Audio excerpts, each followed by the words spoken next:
True, nervous. Very, very dreadfully nervous I have been in there. But why will you say that I'm mad? The disease had sharpened my senses, not destroyed, not dulled them.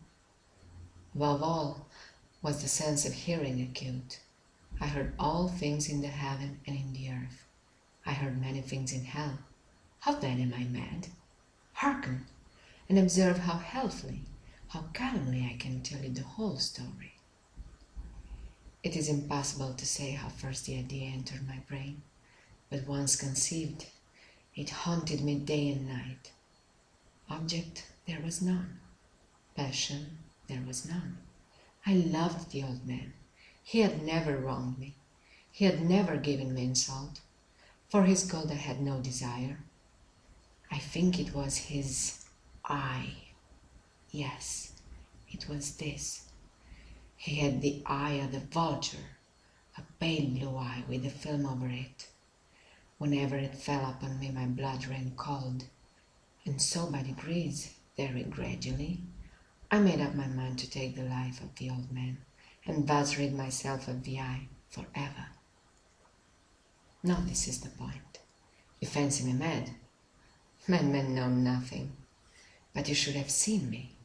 You should have seen how wisely I proceeded, with what caution, with what foresight, with what dissimulation I went to work. I was never kinder to the old man than during the whole week before I killed him. And every night about midnight, I turned the latch of his door and opened it, oh so gently. And then, when I had made an opening sufficient for my head, I put in a dark lantern, all closed, so that no light shone out, and then I thrust in my head. Oh, you would have laughed to see how cunningly I thrust it in.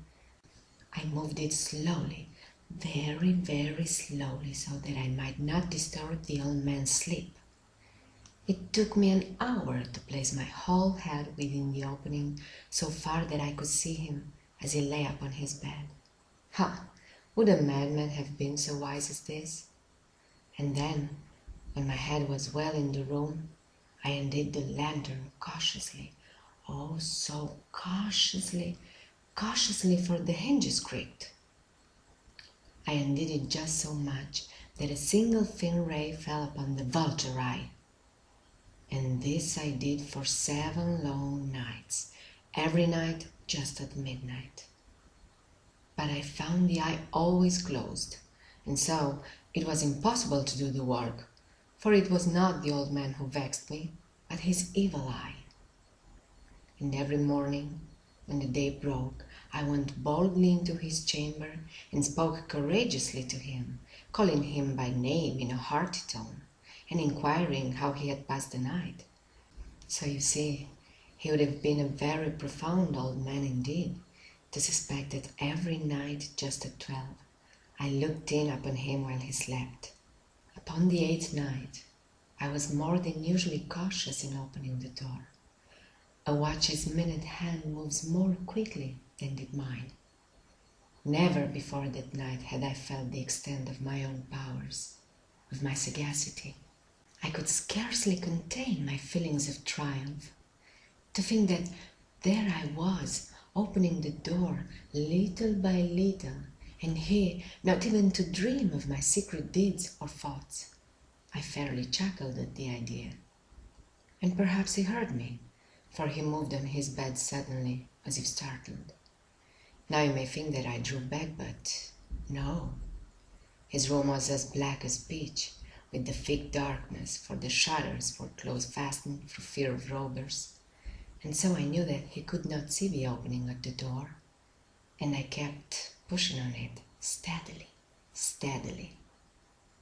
I had my head in, and was about to open the lantern when my thumb slipped upon the thin fastening, and the old man sprang up in bed, crying out, "Who's there?" I kept quite still and said nothing. For a whole hour I did not move a muscle, and in the meantime I did not hear him lie down.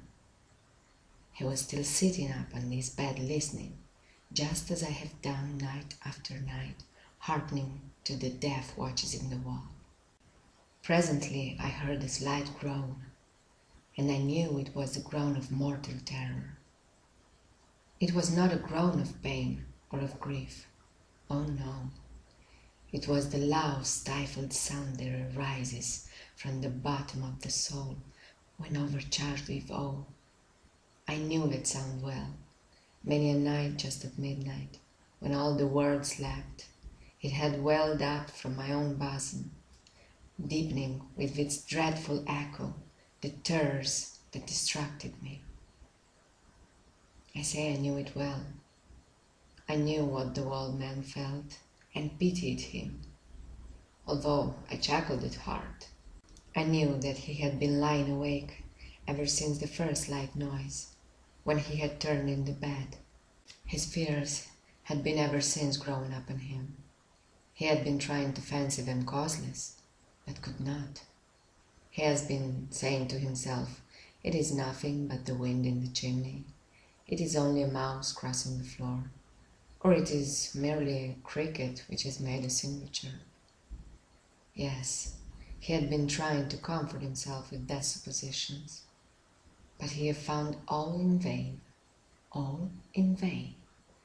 because death, in approaching him, had stalked with his black shadow before him and enveloped the victim.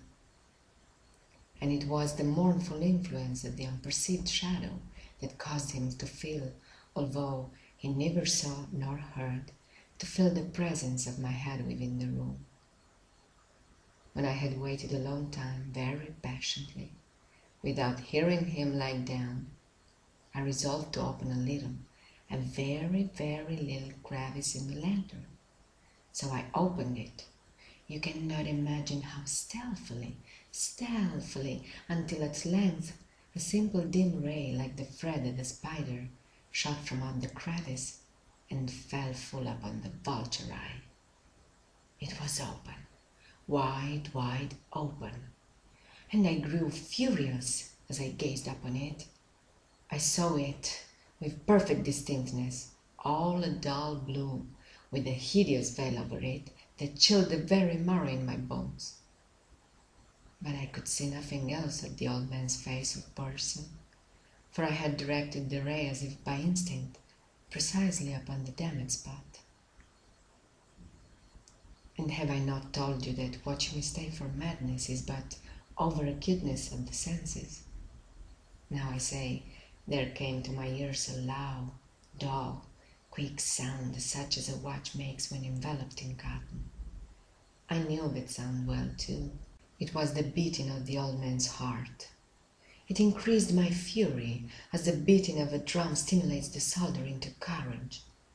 But even yet, I refrained and kept still. I scarcely breathed. I held the lantern motionless. I tried how steadily I could maintain the ray upon the eye. Meantime, the hellish tattoo of the heart increased. It grew quicker and quicker, and louder every instant. The old man's terror must have been extreme. It grew louder, I say, louder every moment. Do you mark me well? I have told you that I am nervous, so I am. And now, at the dead hour of the night, amid the dreadful silence of that old house, so strange a noise as this excited me to uncontrollable terror. Yet for some minutes longer I refrained and stood still. But the beating grew louder. I thought the heart must burst, and now a new anxiety seized me. The sound would be heard by a neighbor. The old man's hour had come. With a loud yell, I threw open the lantern and leaped into the room. He shrieked once only. In an instant, I dragged him to the floor and pulled the heavy bed over him. I then smiled gaily to find the deed so far done. But for many minutes, the heart beat on with a muffled sound. This, however, did not vex me. It would not be heard through the wall. At length it ceased. The old man was dead. I removed the bed and examined the corpse. Yes, He was stone dead. I placed my hand upon the heart and held it there many minutes. There was no pulsation.